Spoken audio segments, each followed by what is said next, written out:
ರಾಯಚೂರು ವೈದ್ಯಕೀಯ ವಿಜ್ಞಾನ ಸಂಸ್ಥೆ ರಿಮ್ಸ್ ನಿರ್ದೇಶಕರು ಹಾಗೂ ಆಡಳಿತ ಅಧಿಕಾರಿಗಳು ಸಫಾಯಿ ಕರ್ಮಚಾರಿಗಳಿಂದ ನಿಷೇಧಿತ ಮಲಗುಂಡಿ ಸ್ವಚ್ಛತೆ ಕಾರ್ಯ ನಡೆಸಲಾಗುತ್ತಿದೆ ಎಂದು ಬಹುಜನ ದಲಿತ ಸಂಘರ್ಷ ಸಮಿತಿ ಮುಖಂಡ ಪ್ರಸಾದ ಭಂಡಾರಿ ಆರೋಪಿಸಿದರು. ಅವರಿಂದು ನಗರದ ಸುದ್ದಿಗಾರರೊಂದಿಗೆ ಮಾತನಾಡುತ್ತಾ ರಿಮ್ಸ್ ನಿರ್ದೇಶಕರು ಮತ್ತು ಆಡಳಿತಾಧಿಕಾರಿಗಳು ಹೊರಗುತ್ತಿಗೆ ಸಂಸ್ಥೆಯೊಂದಿಗೆ ಶಾಮೀಲಾಗಿ ಬಡ ಸಫಾಯಿ ಕರ್ಮಚಾರಿಗಳಿಂದ ಅಮಾನುಷ ಮತ್ತು ನಿಷೇಧಿತ ಮಲಗುಂಡಿ ಸ್ವಚ್ಛತೆ ಕಾರ್ಯ ಮಾಡಿಸುತ್ತಿರುವ ದಾರುಣ ನಡೆಯುತ್ತಿದೆ. ಕಾನೂನಾತ್ಮಕವಾಗಿ ಇದು ಅತ್ಯಂತ ಮಹಾ ಅಪರಾಧವಾಗಿದೆ. ಅಧಿಕಾರಿಗಳ ವಿರುದ್ಧ ಕ್ರಮ ಕೈಗೊಳ್ಳಬೇಕೆಂದು ಒತ್ತಾಯಿಸಿದ್ದಾರೆ. ರಿಮ್ಸ್ ನಿರ್ದೇಶಕರು ಹಾಗೂ ಆಡಳಿತ ಅಧಿಕಾರಿ ಹೊರಗುತ್ತಿಗೆ ಸಂಸ್ಥೆಯೊಂದಿಗೆ ಶಾಮೀಲಾಗಿ ಬಡ ಸಫಾಯಿ ಕರ್ಮಚಾರಿಗಳಿಂದ ಅಮಾನುಷ ಹಾಗೂ ಕಾನೂನು ಬಾಹಿರವಾಗಿ ನಿಷೇಧಿತ ಮಲಗುಂಡಿ ಸ್ವಚ್ಛತೆ ಮಾಡಿಸುತ್ತಿರುವುದು ಅತ್ಯಂತ ಖಂಡನೀಯ.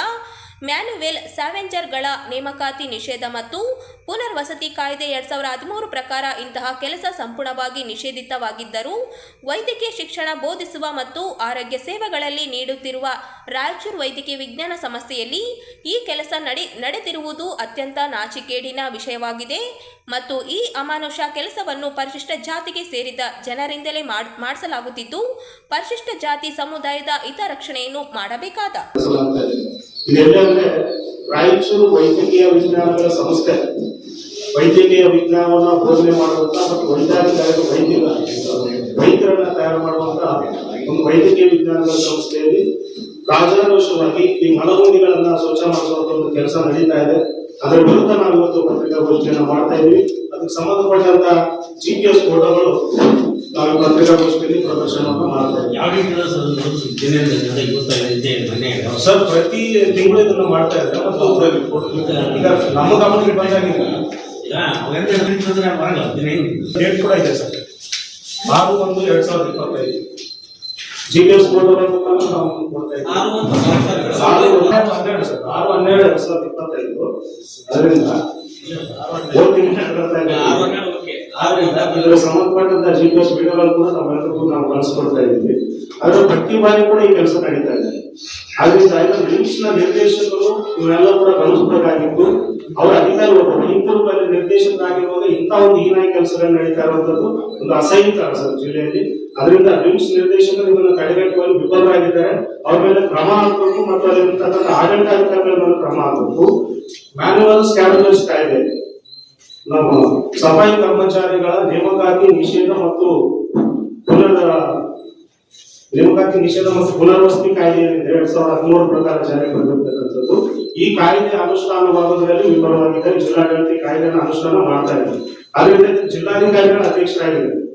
ಈಗ ಜಿಲ್ಲಾ ಸಮೀಕ್ಷಾ ಸಮಿತಿ ಅಂತ ಹೇಳಿ ಜಿಲ್ಲಾಧಿಕಾರಿಗಳು ಇದರ ಅಧ್ಯಕ್ಷರಾಗಿರ್ತಾರೆ. ನಮ್ಮ ಸಮಾಜ ಕಲ್ಯಾಣ ಇಲಾಖೆಯ ಉಪನಿರ್ದೇಶಕರು, ಜಿಲ್ಲಾ ಸದಸ್ಯ ಕಾರ್ಯದರ್ಶಿಗಳಾಗಿ ಇವರೆಲ್ಲರೂ ಇದ್ದಾಗೂ ಕೂಡ ಇದು ನಡೀತಾ ಇದೆ. ಅಂದ್ರೆ ಈ ಕಾಯ್ದೆಯನ್ನು ಇವರು ಅನುಷ್ಠಾನ ಮಾಡೋದ್ರಲ್ಲಿ ವಿಫಲರಾಗಿದ್ದಾರೆ. ಸಫಾಯಿ ಕರ್ಮಚಾರಿಗಳ ಗೌರವವನ್ನು ಕಾಪಾಡೋದ್ರಲ್ಲಿ ಕೂಡ ಇವರು ವಿಫಲರಾಗಿದ್ದಾರೆ. ಆದ್ರಿಂದ ನಾವು ಪತ್ರಿಕಾಗೋಷ್ಠಿಯನ್ನ ಕರೆದು ಮಾನ್ಯ ಜಿಲ್ಲಾಧಿಕಾರಿಗಳು ಈ ಬಗ್ಗೆ ಗಮನ ಹರಿಸಬೇಕು, ರಾಜ್ಯ ಸರ್ಕಾರ ಈ ಬಗ್ಗೆ ಗಮನ ಹರಿಸಬೇಕು, ರಿಮ್ಸ್ ನಿರ್ದೇಶಕರನ್ನು ಈ ಕೂಡಲೇ ಅಮಾನತು ಮಾಡಬೇಕು, ಅಲ್ಲಿರ್ತಕ್ಕಂಥ ಆಡಳಿತಾಧಿಕಾರಿಗಳನ್ನ ಅಮಾನತು ಮಾಡಬೇಕು ಮತ್ತು ಈ ಎಲ್ಲಾ ಘಟನೆಗಳನ್ನ ತಡೆಯುವಲ್ಲಿ ವಿಫಲರಾಗಿರ್ತಕ್ಕಂಥ ಪರಿಶಿಷ್ಟ ಜಾತಿ ಜನಾಂಗದ ಗೌರವವನ್ನು ಕಾಪಾಡಬೇಕಾಗಿರ್ತಕ್ಕಂಥ ಜಿಲ್ಲಾ ಸಮಾಜ ಕಲ್ಯಾಣ ಇಲಾಖೆ ಉಪನಿರ್ದೇಶಕರನ್ನು ಕೂಡ ಅಮಾನತು ಮಾಡಬೇಕು ಅಂತ ಹೇಳಿ ನಾವು ಪತ್ರಿಕಾಗೋಷ್ಠಿ ಮುಖಾಂತರ ಇವರು ಗಮನಕ್ಕೆ ತಂದು 3 ದಿನ ಆಯ್ತು. ಯಾಕಂದ್ರೆ ಇವರು FIR ಮಾಡುವಂತ ಅಧಿಕಾರ ಇವ್ರು ಮಾಡಬಹುದು ನೇರವಾಗಿ ಜಿಲ್ಲಾ ಮಟ್ಟದ ಅಧಿಕಾರಿ. ಮತ್ತೆ ಇವ್ರು ಗಮನಕ್ಕೆ ತಂದು ಕೂಡ ಇವ್ರು ಮಾಡ್ತಾ ಇಲ್ಲ ಅಂದ್ರೆ ಅದನ್ನ ಅವರನ್ನು ಕೂಡ ಪ್ರಶ್ನೆ ಮಾಡ್ತಿಲ್ಲ ಅನ್ನೋದು ಒಂದು ಅರ್ಥ ಬರ್ತದೆ.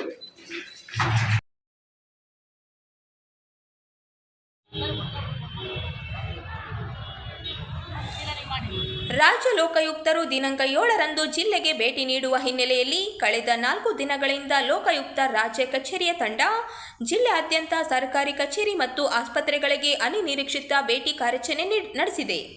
ಈ ಕಾರ್ಯಾಚರಣೆ ಭಾಗವಾಗಿ ಇಂದು ಲೋಕಾಯುಕ್ತ ವಿಭಾಗದ ಅಧಿಕಾರಿಗಳಾದ ಹನ್ನುಗೌಡ ಪಾಟೀಲ್ ನೇತೃತ್ವದ ತಂಡ ಮಹಾನಗರ ಪಾಲಿಕೆ ಕಚೇರಿಗೆ ಭೇಟಿ ನೀಡಿತ್ತು.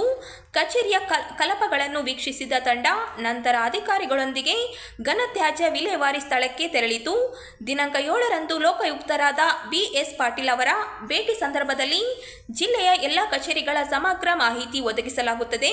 ಈಗಾಗಲೇ ಲೋಕಾಯುಕ್ತ ಕಚೇರಿಯ ತಂಡದಿಂದ ಜಿಲ್ಲೆಯ 7 ತಾಲೂಕುಗಳ ಕೆಲ ಕಚೇರಿಗಳಿಗೆ ಭೇಟಿ ನೀಡಿ ಪರಿಶೀಲಿಸಲಾಗಿದೆ. ಕಚೇರಿಯ ಪ್ರಗತಿ, ದೂರು ಅರ್ಜಿಗಳ ವಿಲೇವಾರಿ ಮತ್ತು ತ್ವರಿತ ಕಾರ್ಯಕ್ಷಮತೆಯ ಬಗ್ಗೆ ಮಾಹಿತಿ ಪಡೆಯಲಾಗಿದೆ. ಕಳೆದ ಕೆಲವು ತಿಂಗಳ ಹಿಂದೆ ಉಪ ಲೋಕಾಯುಕ್ತರು 3 ದಿನಗಳ ಕಾಲ ಜಿಲ್ಲೆಯಲ್ಲಿ ಬಿಡಾರ ಹೂಡಿ ಪರಿಶೀಲನೆ ನಡೆಸಿದರು. ಉಪ ಲೋಕಾಯುಕ್ತರು ಸುಮಾರು 90ಕ್ಕೂ ಅಧಿಕ ಪ್ರಕರಣಗಳನ್ನು ದಾಖಲಿಸಿದರು.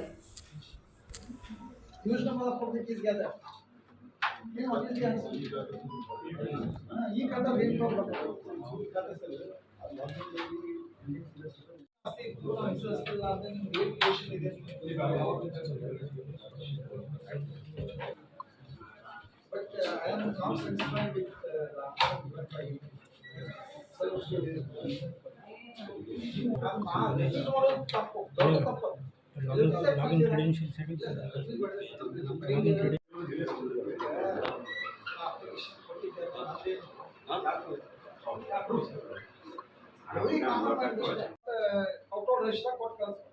ಅದು ಏನು ಮೆನ್ಷನ್ ಮಾಡಿದ್ದಾರೆ.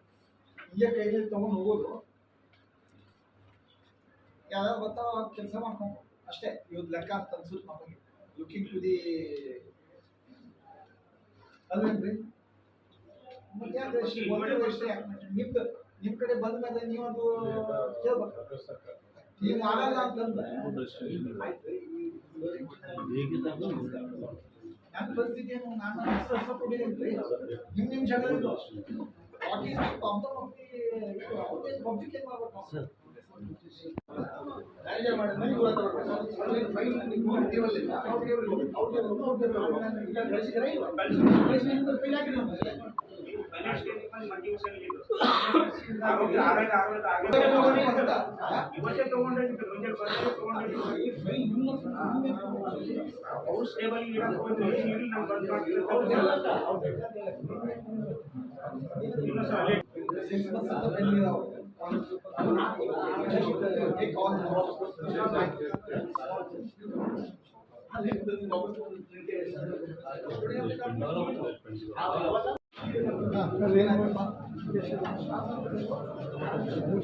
ಕಲೆಕ್ಷನ್ ಮಾಡೋದು 2 ವರ್ಷ ಆಯ್ತು ಕಟ್ ಮಾಡೋದು. थोड़ा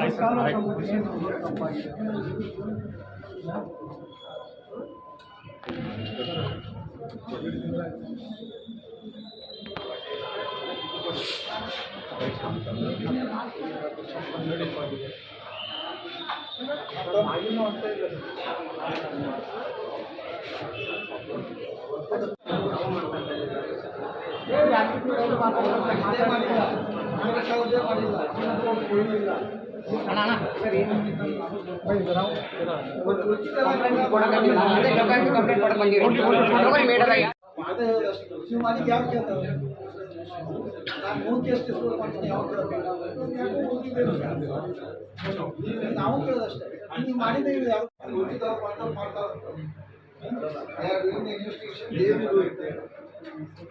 ಈಗ ಅವೇನೋ ಕೊಟ್ಟಿದ್ದು ಏನಾಯ್ತು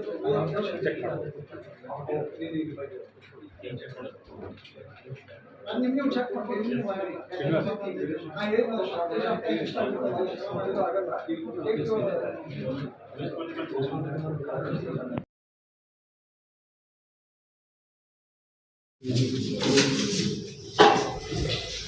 ಜಮೀನು ಅತಿಕ್ರಮಣ ಹಾಗೂ ನಕಲು ದಾಖಲೆ ಸೃಷ್ಟಿಸಿ ಜನಗಳಿಗೆ ಮೋಸ ಮಾಡುತ್ತಿರುವ ಅಂಬೋಜಿರಾವ್ ಹಾಗೂ ಇವರ ಕುಟುಂಬಸ್ಥರನ್ನು ಗಡೀಪಾರು ಮಾಡಬೇಕೆಂದು ಭೀಮ್ ಆರ್ಮಿ ಜಿಲ್ಲಾಧ್ಯಕ್ಷ ಪ್ರವೀಣ್ ಕುಮಾರ್ ಒತ್ತಾಯಿಸಿದರು. ಅವರಿಂದು ನಗರದ ಸುದ್ದಿಗಾರರೊಂದಿಗೆ ಮಾತನಾಡಿ, ಚಂದ್ರಬಾಯಿಗಂಡ ಗೌಳಿ ಲಕ್ಷ್ಮಣರಾವ್ ಅವರು 1423 ಬಾರ್ ವಿಸ್ತೀರ್ಣೆ 0.27 ಗುಂಟೆ ರಾಯಚೂರು ಸೀಮಾಂತರದಲ್ಲಿ ಈ ಜಮೀನಿನ ಮಾಲೀಕರಾಗಿದ್ದಾರೆ. ಈ ಜಮೀನಿನ ನಕಲಿ ದಾಖಲೆ ಸೃಷ್ಟಿ ಮಾಡಿದ ವ್ಯಕ್ತಿ ಅಂಬೋಜಿರಾವ್ ತಂದೆ ಇರಾಲಾಜ್ ಮತ್ತು ಸ್ವಾತಿಗಂಡ ಅಂಬೋಜಿರಾವ್ ಇವರು ತಂದೆ ಇರಾಲಾಲ್ ಇವರೆಲ್ಲರೂ ಸೇರಿಕೊಂಡು ನಕಲು ಮರಣ ಪ್ರಮಾಣ ಪತ್ರಗಳನ್ನು ಸೃಷ್ಟಿ ಮಾಡಿರುತ್ತಾರೆ ಮತ್ತು ನಕಲು ಆಧಾರ್ ಕಾರ್ಡ್ ಸಹ ಸೃಷ್ಟಿ ಮಾಡಿದ್ದಾರೆ ಎಂದು ಆರೋಪಿಸಿದರು. ಆರೋಪಿಸಿದರು. ತಹಶೀಲ್ದಾರ್ ಹಾಗೂ ಇಮಾಪಾಷಾ ಮತ್ತು ರಾಯಚೂರು ಜಿಲ್ಲಾ ಅಧಿಕಾರ ಮತ್ತು ಕುಲಕರ್ಣಿ ಅಧಿಕಾರಿಗಳು ಅಂಬೋಜಿರಾವ್ ತಂದೆ ಇರಾಲಾಲ್ ಹಾಗೂ ಪ್ರತಿ ಹೆಸರಿನಲ್ಲಿ ಎಲ್ಲರೂ ಸೇರಿಕೊಂಡು ನಕಲು ದಾಖಲೆ ಸೃಷ್ಟಿ ವಂಚನೆ ಮಾಡಲಾಗಿದೆ. ಈ ಜಮೀನಿನ ಮೂಲ ಪಟ್ಟದಾರರಾದ ಚಂದುಬಾಯಿ ಗಂಡ ಗೌಳಿ ಲಕ್ಷ್ಮಣರಾವ್ ಅವರಿಗೆ ಸುಮಾರು ವರ್ಷಗಳ ಕಾಲ ಅವರ ಹೆಸರಿನಲ್ಲಿ ಜಮೀನು ಇರುತ್ತದೆ. ಚಂದ್ರಬಾಯಿ ಅವರು ಮರಣ ಹೊಂದಿರುವುದನ್ನು ಅರಿತುಕೊಂಡು ಆಕೆಯ ಮರಣ ಪ್ರಮಾಣ ಪತ್ರವನ್ನು ಪಡೆದುಕೊಂಡು ಈ ಜಮೀನನ್ನು ಅಂಬೋಜಿರಾವ್ ಇರಾಲಾಲ್ ತನ್ನ ಹೆಸರು ಸೇರಿಸಿಕೊಳ್ಳಲು ಅಧಿಕಾರಿಗಳನ್ನು ಬಳಸಿಕೊಂಡಿದ್ದಾರೆ. ಕೊಡುವುದಕ್ಕೆ ಕೈ ಜೋಡಿಸಿರುತ್ತಾರೆ. ಮಾಧ್ಯಮ ಮಿತ್ರರೇ, ಇಲ್ಲಿ ನಿಮ್ಗೆ ಏನ್ ಹೇಳ್ಬೇಕಂತಂದ್ರೆ, ಈ ಅಂಬಾಜಿರಾವ್ ಅವರು ದೊಡ್ಡ ಭೂಗಳಾಗಿದ್ದಾರೆ. ಇವ್ರು ಅಷ್ಟೇ ಅಲ್ಲ, ನಾ ಯಾರೇ ಇರ್ಲಿ ರಾಯಚೂರಲ್ಲಿ ಈ ಭೂಗಳತನ ನಿಲ್ಲಬೇಕು ತಕ್ಷಣವೇ. ನಮ್ಮ ಉದ್ದೇಶ ಏನಂತಂದ್ರೆ, ನಾವು ಸಾಮಾಜಿಕ ಹೋರಾಟಗಾರರು. ನಮ್ಗೆ ಸಾಕಷ್ಟು ನಾವು ಸಮಾಜದ ಬಗ್ಗೆ ಸಾಕಷ್ಟು ಧ್ವನಿಗಳೆತ್ತಿದ್ದೀವಿ, ಹೋರಾಟಗಳು ಮಾಡಿದೀವಿ, ರೋಡಲ್ಲಿ ಕೂತು ನ್ಯಾಯ ಕೇಳಿದ್ದೀವಿ, ಎಷ್ಟೋ ಜನರ ಪರವಾಗಿ ನಿಂತಿದ್ದೀವಿ, ಎದುರಾಕೊಂಡಿದ್ದೀವಿ. ಈ ಅಂಬಾಜಿರಾವ್ ಅವರು ಒಂದು ದೊಡ್ಡ ರೌಡಿ ಶೀಟರ್ ಆಗಿರ್ತಾರೆ. 2016 ಮುನ್ಸಿಪಾಲಿಟಿ ಇವ್ರನ್ನೇ ಚಪ್ಪಲಿ ತಗೊಂಡು ಎಸೆದಿರ್ತಾರೆ. ಇದು FIR ಕಾಪಿ. ಕಮಿಷನರ್ನೇ ಚಪ್ಪಲಿ ತಗೊಂಡು ಎಸೆದಿರ್ತಾರೆ. ಇದು FIR ಕಾಪಿ. ಸಿಬ್ಬಂದಿ ಅಂದ್ರೆ ಇವ್ರು ಅಂತ ದೊಡ್ಡ ಸಿಬ್ಬಂದಿನೇ ರಾಜಾರೋಷವಾಗಿ ಚಪ್ಪಲಿ ತಗೊಂಡು ಎಸೆಯೋದು, ಇಂಥ ಕೃತ್ಯಗಳು ಮಾಡಿರ್ತಾರ, ರೌಡಿಸಂ ಮಾಡಿರ್ತಾರ, ಇಂಥವೆಲ್ಲ ಮಾಡಿರ್ತಾರ. ಇದು paper FIR copy. FIR copy ತಮಗೂ ಎಲ್ಲ FIR ಕಾಪಿ ತಲುಪಿಸಿದ್ದೀನಿ. ಹಾಗೆ ಇವ್ರು ಮಾಡಿರುವಂತಹ ವಂಶಾವಳಿ ಪತ್ರ ಸರ್, ಇವ್ರು ಮಾಡಿರುವಂತಹ ವಂಶಾವಳಿ ಪತ್ರ ತಮಗೂ ದಾಖಲಾತಿ ಕೊಟ್ಟಿದ್ದೀನಿ. ಒರಿಜಿನಲ್ ಇದಾವೆ, ಮತ್ತೆ ಡೂಪ್ಲಿಕೇಟ್ ಮಾಡಿರೋವು ಇದಾವೆ ಸರ್. ಮತ್ತೆ ಇವರಾಗಿ ಖುದ್ದಾಗಿ KKRT ಕೋರ್ಟ್ ಅಲ್ಲಿ, ತಹಸೀಲ್ದಾರ್ ಆಫೀಸ್ ಅಲ್ಲಿ ಇವರೇ ಹೋಗಿ ನನಗೆ ಯಾವ ವಕಾಲತ್ತು ಬೇಡ, ಏನೂ ಬೇಡ ಅಂತ ಹೇಳಿ ಇವರೇ ಹೋಗಿ ಸರ್ಕಾರಿ ಕೋರ್ಟ್ ಅಲ್ಲಿ ಹೋಗಿ ಒಪ್ಪಿಕೊಂಡಿರ್ತಾರೆ ದಾಖಲಾತಿಗಳು ಈ ಕೇಸಿನ ಬಗ್ಗೆ. ಮತ್ತೆ ಇವರೇ ಸರಿಪಡಿಸ್ತಾರೆ ಆ ಕೇಸಿಂದ. ಅವರು ಆಸ್ತಿನ ಅವ್ರಿಗೆ ಮತ್ತೆ ರಿಟರ್ನ್ ಮಾಡಿಸ್ತಾರೆ. ಅಂದ್ರೆ ಇಲ್ಲಿ ತಪ್ಪು ಮಾಡ್ತೀನಿ. ಮರಣ ಪ್ರಮಾಣ ಪತ್ರ ಸರಿ, ಮರಣ ಪ್ರಮಾಣ ಪತ್ರ ಅಂದ್ರೆ ಇವ್ರು ಇಷ್ಟ ಬಂದ ದಾಖಲಾತಿಗಳು ಸೃಷ್ಟಿ ಮಾಡ್ಕೊಳ್ಳೋದು. ಚಂದ್ರಬಾಯಿ ನಕಲು ಸರ್, ಇದು ಚಂದ್ರಬಾಯಿ ಲಕ್ಷ್ಮಣ ಇವರು ಅಂದ್ರೆ ಇವ್ರು ಅಲ್ಲಿ ವಂಶಾವಳಿಯಲ್ಲಿ ಒಂದು ಇವ್ರ ತಂದೆ ಹೆಸರು, ಇವ್ರ ಮಿಸಸ್ ಹೆಸರು ಯಾರ್ದೋ ಒಂದು ಹಾಕೊಂಡು ಇವ್ರು ಕ್ರಿಯೇಟ್ ಮಾಡ್ಕೊಂಡು ಇವ್ರ ಆ ಜಾಗನ ಮತ್ತೆ ಇವ್ರ ಹೆಸರಲ್ಲಿ ಮಾಡ್ಕೊಳ್ಳೋದು. ಯಾರ್ದೋ ತಕರಾರು ಆಗಿದ್ಮೇಲೆ ಇದು ನಂದಲ್ಲ ಅಂತ ವಾಪಸ್ ತೆಗಿತಾರೆ. ಇದು ಇಲ್ಲಿ ನೋಡ್ರ ಇವ್ರ ಕೋರ್ಟ್ ಅಲ್ಲಿ ಕೇಸ್ ನಡೀತಾ ಇದೆ. ಇವರು 3 ಸರಿ ಹೋಗಿ ಭೂಮಿಯನ್ನು ಅತಿಕ್ರಮಣ ಮಾಡಿರುವುದು ಹಾಗೂ ನಕಲು ದಾಖಲೆಗಳನ್ನು ಸೃಷ್ಟಿ ಮಾಡಿಕೊಂಡು ಸಾಮಾನ್ಯ ಜನರನ್ನು ಮೋಸ ಮಾಡಿರುವುದು, ಅಂಬಾಜಿರಾವ್ ಅವರನ್ನು ಹಾಗೂ ಅವರ ಕುಟುಂಬಸ್ಥರನ್ನು ಗಡಿಪಾರು ಮಾಡಬೇಕೆಂದು ಒತ್ತಾಯದ ಬಗ್ಗೆ. ಇಲ್ಲಿ ವಿಚಾರ ಏನಂದ್ರೆ, ನಾವು ಮೊನ್ನೆ ಒಂದು ಪ್ರೆಸ್ ಮೀಟ್ ಮಾಡಿದೀವಿ. ಇದೇ ರೀತಿ ಒಂದು ಕಂಟೆಂಟ್ ಎಲ್ಲ ದಾಖಲಾತಿಗಳ ಸಮೇತ ತಮಗೆ ಕೊಟ್ಟಿದ್ದೀವಿ. ಇವತ್ತು ಅದೇ ರೀತಿ ಚಂದ್ರಬಾಯಿ ಗಂಡ ಗೌಳಿ ಲಕ್ಷ್ಮಣರಾವ್ ಮತ್ತೆ 1423 / ವಿಸ್ತೀರ್ಣ 0027 ಗುಂಟೆ ಇರುತ್ತದೆ. ರಾಯಚೂರು ಸೀಮಾಂತರದಲ್ಲಿ ಈ ಜಮೀನಿನ ಪಟ್ಟಾದಾರರು ಆಗಿರುತ್ತಾರೆ. ಜಮೀನಿನ ನಕಲು ದಾಖಲೆಗಳನ್ನು ಸೃಷ್ಟಿ ಮಾಡಿ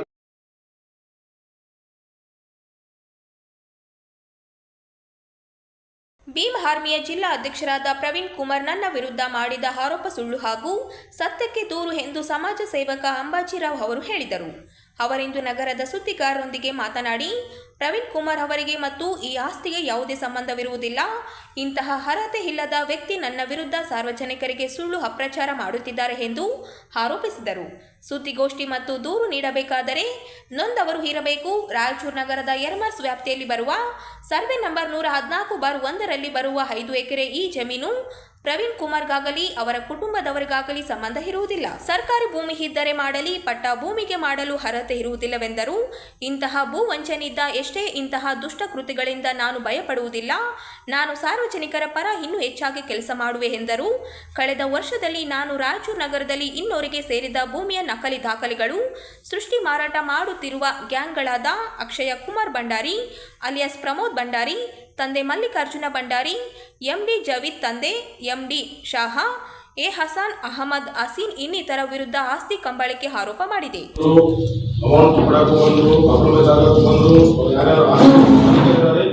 ಅವ್ರನ್ನ ಕಾಂಪ್ರಮೈಸ್ ಮಾಡಿಸಿ ಅವ್ರ ಮಾಡ್ತೀವಿ ನಾವು ಎಫ್ಐಆರ್ ಆಗಲಾರ್ದಂಗೆ ಎನ್ಕ್ವೈರಿ ಆಗಲಾರ್ದಂಗೆ ಅಷ್ಟು ಹೇಳಿದ್ರು. ಮತ್ತೆ ಇನ್ನು ಬೇರೆ ಬೇರೆ ರೀತಿಯನ್ನು ಕೂಡ ವಾರ್ನಿಂಗ್ ಕೊಟ್ಟರು. ಅದು ನಾನು ಯಾವಾಗ ಬಗ್ಗಿಲ್ಲ ಅವರಿಗೆ. ಸೊ ನಂತರ ಇವರು ಏನು ಮಾಡಿದ್ರು, ಈ ರೀತಿ ಚಾಲು ಮಾಡಿದ್ರು ನನ್ನ ಮೇಲೆ. ಇನ್ನೊಂದೇನಂದ್ರೆ ಸರ್, ಈ ರೀತಿ ನಕಲಿ ಆಸ್ತಿಗಳು ಎಮರ್ಜೆನ್ಸಿ ಹೇಳಿದ್ರು, ಅದ್ರ ಬಗ್ಗೆ ಸ್ವಲ್ಪ ಪ್ರಸ್ತಾಪ ವ್ಯಕ್ತಪಡಿಸಿದ್ದಾರೆ. ಇನ್ನೊಂದೇನಂದ್ರೆ ಸರ್, ನಾನು ಮಾಡಿದ ಹೋರಾಟಗಳಿಗೆ ಅವಾಗ ಎಷ್ಟೋ ಮಂದಿ ಸಾರ್ವಜನಿಕರಿಗೆ ಫೋನ್ ಮಾಡಿ ನನಗೆ ಧನ್ಯವಾದಗಳು ಕೂಡ ಹೇಳಿದ್ದಾರೆ. ಮತ್ತೆ ಇನ್ನೂ ಮಾಡಪ್ಪ, ಇನ್ನೂ ಒಳ್ಳೆಯದು ಮಾಡ್ತಾ ಇದ್ದೀನಿ, ಜನಗಳಿಗೆ ಮಾಡಂತ ಹೇಳಿದ್ರು. ಸೊ ಯಾವಾಗ ನನಗೆ ನೋಟಿಸ್ ಬಂತು ಎಮರ್ಜೆನ್ಸಿ ಆಗಿದ್ದು, ಅವಾಗ ನನ್ನ ಗಮನಕ್ಕೆ ಬಂದಿದೆ ಸರ್. ಆಕ್ಚುಲಿ ಇನ್ನೊಂದು ಹೇಳ್ಬೇಕಂದ್ರೆ ನಿಮಗೆ, ಆಧಾರ್ ಕಾರ್ಡು ಅದಕ್ಕೆ ಅಟ್ಯಾಚ್ ಆಗಿದ್ದ ಆಧಾರ್ ಕಾರ್ಡ್ ಚೆಕ್ ಮಾಡಿ ಅದು ನನ್ನಲ್ಲ, ಅದು ನನ್ನ ಮಿಸ್ಸಸ್ ಆಧಾರ್ ಕಾರ್ಡು ನನ್ನಲ್ಲ, ಆ ವಂಶಾವಳಿ ಒರಿಜಿನಲ್ ಅಲ್ಲ, ಏನೋ ಪ್ರಮಾಣ ಪತ್ರ ಏನಿದೆ ಅದು ಸಾರಿ ಡೆತ್ ಸರ್ಟಿಫಿಕೇಟ್ ಅದನ್ನು ಒರಿಜಿನಲ್ ಅಲ್ಲ, ಅದು ಮನೆಯಲ್ಲಿ ಇವರೇ ಮಾಡ್ಕೊಂಡಿದ್ರು. ಈಗ ಎಷ್ಟು ಎಫ್ಐಆರ್ಗಳು ಆಗಿದೆ ಅವ್ರ ಮೇಲೆ, ಅವರೇ ಕ್ರಿಯೇಟ್ ಮಾಡಿಕೊಂಡು ಹೆಸರಿಗೆ ಕಳಂಕ ತರಬೇಕನ್ನೋ ಉದ್ದೇಶದಿಂದಾನೇ ಈ ರೀತಿ ಮಾಡಿದ್ರು.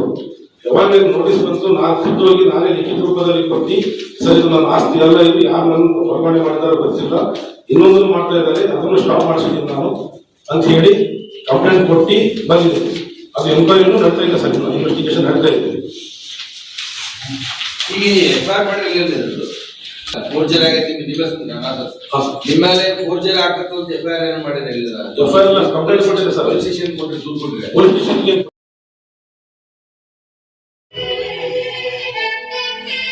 ರಾಯಚೂರು ತಾಲೂಕಿನ ಜೇಗರ್ಕಲ್ ಗ್ರಾಮದ ಶ್ರೀ ಗುರು ಕೃಪಾ ಹಿರಿಯ ಪ್ರಾಥಮಿಕ ಶಾಲೆ ಆವರಣದಲ್ಲಿ ಕ್ಲಾಸ್ಟರ್ ಮಟ್ಟದ ಪ್ರತಿಭಾ ಕಾರಂಜಿ ಮತ್ತು ಕಲೋತ್ಸವ ಕಾರ್ಯಕ್ರಮ ಇತ್ತೀಚೆಗೆ ಜರುಗಿತು. ಶ್ರೀ ಗುರು ಕೃಪಾ ಹಿರಿಯ ಪ್ರಾಥಮಿಕ ಶಾಲೆಯ ಸಂಸ್ಥಾಪಕ ಶಾಂತಕುಮಾರ್ ಕಾರ್ಯಕ್ರಮ ಸೋಮವಾರ 10:30 ಉದ್ಘಾಟಿಸಿದರು. ಬಳಿಕ ಮಾತನಾಡಿದ ಅವರು, ಶಾಲಾ ಮಕ್ಕಳಲ್ಲಿರುವ ಪ್ರತಿಭೆಯನ್ನು ಗುರುತಿಸಿ ಅದಕ್ಕೊಂದು ವೇದಿಕೆ ಒದಗಿಸುವಲ್ಲಿ ಪ್ರತಿಭಾ ಕಾರಂಜಿ ಮತ್ತು ಕಲೋತ್ಸವ ಪ್ರಮುಖ ಪಾತ್ರ ವಹಿಸಿದೆ. ಈ ಕಾರ್ಯಕ್ರಮದ ಪ್ರಯೋಜನವನ್ನು ಎಲ್ಲರೂ ಪಡೆದುಕೊಳ್ಳಬೇಕು.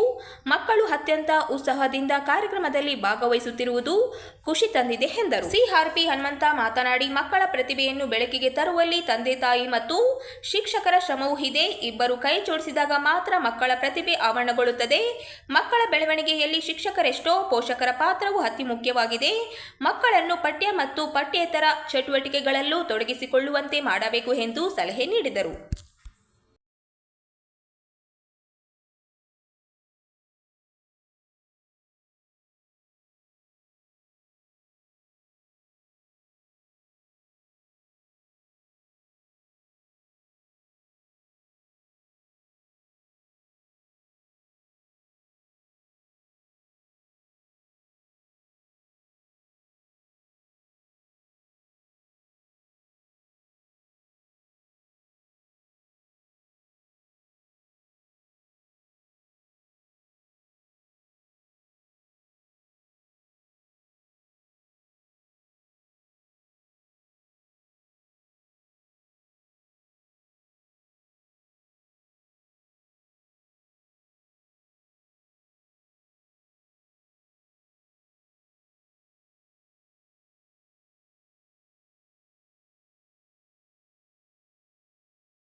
ಅಭಿವೃದ್ಧಿಗೆ ಪವರ್ಫುಲ್ ವಿಚಾರಗಳು, ದೇಶದ ಸರ್ವಾಂಗೀಣ ಅಭಿವೃದ್ಧಿ ಆಗ್ತದ ಮತ್ತು ದೇಶ ಈ ವಿಶ್ವ ಮಟ್ಟದ ಪ್ರಬಲಗಳವ. ನಾವು ಹೇಳುವಂತ ವಿಚಾರಗಳು ಕಾರ್ಯರೂಪದಲ್ಲಿ ಬಂದ್ರೆ ಇಡೀ ದೇಶಕ್ಕೆ ದಿನ 1 ಲಕ್ಷ ಕೋಟಿ ಹೆಚ್ಚಿಗೆ ಲಾಭ ಆಗ್ತದೆ. ಆ ಮಟ್ಟಕ್ಕೆ ವಿಚಾರಗಳು ಕಾರ್ಯರೂಪದಲ್ಲಿ ಬರ್ಬೇಕು. ಒಂದು ವಿಚಾರ ಅಲ್ಲ, ಸಾವಿರಾರು ವಿಚಾರಗಳಾಗಬೇಕು. ದೇಶದ ಜನರಿಗೆ ಏನು ಅವಶ್ಯಕತೆ ಆದ ತೊಂದರೆಗಳಾದ ಅದನ್ನು ಬೇಗ ಕಲ್ಪಿಸಿಕೊಡ್ಬೇಕು. ಮತ್ತು ಪ್ರಧಾನಿಗಳಿಗೆ ನಮ್ಮಂತ ವ್ಯಕ್ತಿಗಳನ್ನ ಅಲ್ಲಿ ಸಲಹೆಗಾರರು ಅಂದ್ರೆ ಇಮಿಡಿಯೇಟ್ ತಾತ್ಕಾಲಿಕ ಸಲಹೆಗಾರ ಜನರಿಗೆ ಏನು ತೊಂದರೆ ಆದ ಮೊದಲು ಅದನ್ನು ಸ್ಪಂದಿಸಬೇಕು. ಅಲ್ಲಿ ಜನರಿಗೆ ಏನು ಸವಲತ್ತುಗಳು ಬೇಕಾದ ಅದನ್ನು ಪಟ ಜನವೈದ್ಯದಲ್ಲಿ ಸಾಕು, ನಿಧಾನವಾಗಿ ಆಗೋದಿಲ್ಲ. ಯಾಕಂದ್ರೆ ಜನಸಂಖ್ಯೆ ಬಹಳ ನಮ್ಮ ದೇಶದಲ್ಲಿ. ಅದಕ್ಕಾಗಿ ಇಲ್ಲಿ ನಾವು ಶಾಪುರದಲ್ಲಿ ಯಾದಗಿರಿಯಲ್ಲಿ ಇರ್ತೀವಿ ಸರ್. ಓವರ್ ಸೌಂಡ್ ಬಾಕ್ಸ್ ಆಗಿ 10,000 ವಾಹನಗಳು ಅವು ಶಾಪುರಲ್ಲಿ, ಯಾದಗಿರಿ ಅಷ್ಟೇ ಅವು. ಓವರ್ ಸೌಂಡ್ ಬಾಕ್ಸ್ ಸಿಟಿ ಅಶಾಂತಿ ಕಾರಣ ಆಗತ್ತಿತ್ತು. ಇಲ್ಲಿ ದೇಶದ ಎಲ್ಲಾ ಕಡೆನೂ ಆಗ ಮತ್ತು ಪ್ರತಿಯೊಂದು ಹೋಟೆಲ್ ನಲ್ಲಿ ಪರಿಶುದ್ಧ ಆಹಾರ ಸಿಗ್ತಾ ಇಲ್ಲ. ಅಶುದ್ಧ ಆಹಾರ ಅದು ತಿಂದ್ರೆ ಏನದ ಮಾನಸಿಕ ಮತ್ತು ದೈಹಿಕ ಆರೋಗ್ಯ ಕೆಡುತ್ತದೆ. ಅದನ್ನು ಕಟ್ಟುನಿಟ್ಟಿನ ಪ್ರಧಾನಿಗಳ ಲೆವೆಲ್ ಆಗಿದೆ ಎಲ್ಲ ಚೀಫ್ ಮಿನಿಸ್ಟರ್ಗಳು. ಇದು ಏನದ ಕಟ್ಟುನಿಟ್ಟಿನ ತೀರ್ಮಾನ ತಗೊಂಡು ಇದನ್ನ ಪರಿಶುದ್ಧ ಆಹಾರ ಸಿಗುವಂತ ಸಲಹೆಗಾರರಾಗಿ ನಿಮ್ಮ ತೋಳ ಆದ್ರೆ ಈಗ ನೀವೇನು ರಾಷ್ಟ್ರ ಮಟ್ಟದ ಇಲ್ಲಿ ಏನೋ ರಾಜ್ಯ ಮಟ್ಟದ ಏನು ಮಾಧ್ಯಮದವರು ಪತ್ರಿಕಾದವರು ನಮ್ಮನ್ನು ಮೇನ್ ಲೈನಿಗೆ ತಗೊಂಡು ಹೋಗಂತ ವ್ಯವಸ್ಥೆ ಮಾಡ್ರಿ. ಅಲ್ಲಿಗೆ ಅನುಕೂಲ ಕಲ್ಪಿಸ್ಕೊಡ್ರಿ.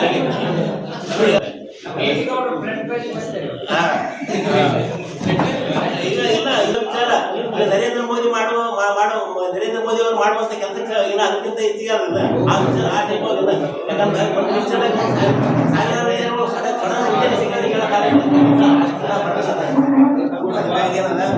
ಒಂದು ಡಾಬಾದಾಗ ಪ್ರತಿಯೊಂದು ಏನದ ಡ್ರೈವರ್ಗಳಿಗೆ ಒಂದು ಊಟ, ಕಸ್ಟಮರ್ಗೆ ಒಂದು ಊಟ. ಕಸ್ಟಮರ್ಗೆ ಏನದ ಪೂರಾ ರೊಕ್ಕ ಖಾಲಿ ಮಾಡಿಬಿಡ್ತಾರ. ಅದೇನು 10 ರೂಪಾಯಿ ಊಟ ಏನದ 100 ರೂಪಾಯಿ ಅಲ್ಲಿ ಏನದ ಇದು ಮೋಸ ಆಗ್ತದೆ. ಇದನ್ನು ಏನದ ಕೇಂದ್ರ ಸರ್ಕಾರದವರು ಬಿಗಿ ಕ್ರಮ ಕೈಗೊಳ್ಬೇಕು. ಮತ್ತು ಈ ನದಿ ಕುಂಟ ಏನು ಹಳ್ಳಿಗಳಾವಲ್ರಿ ಅಲ್ಲಿ ಡೈರೆಕ್ಟ್ ನದಿ ಬಳಿ ಹೋಗಿ ನೀರು ತಗೊಂಡ್ಬಂದಿರ್ತಾರ, ಮನೆಗೆ ತಗೊಂಡ್ ಹೋಗ್ತಾರೆ. ಅದು ಹೋಗಿ ಮಾಡಿದ್ರೆ ಅದು ಏನದ ಅಲ್ಲೇ ಚರಂಡಿ ನೀರು ಸೇರ್ತಿರ್ತದ ಮತ್ತೆ ಈ ನೀರು ಹೋಗ್ತಿರ್ತಾರೆ. ಇಲ್ಲಿ ತುಂಗಭದ್ರಾ ಸ್ಟೇಷನ್ ಅದ ಅಲ್ಲಿ ರಾಮಪುರ ಅಂತ ಮಂದಿ ಹೋಗಿದ್ದಾರೆ ನೋಡಿ ಪ್ರತ್ಯಕ್ಷವಾಗಿ. ಆ ತರ ಆಗ್ಬಿಡುದು. ಯಾಕಂದ್ರೆ ಸರ್ ನಾವಿರೋದು ಯಾದಗಿರಿಯಲ್ಲಿ ಇರ್ತೀವಿ. ಈ ಕಡೆ ನಾನು ರೈತರಿಗೆ ಬಾಳ್ ಬರ್ತಿರ್ತೀನಿ ಅವಾಗ. ಹಾಗಾಗಿ ಇಷ್ಟೇ ಸರ್ ಭಾಳ ಮಂದಿ ಬರ್ತಾರೆ.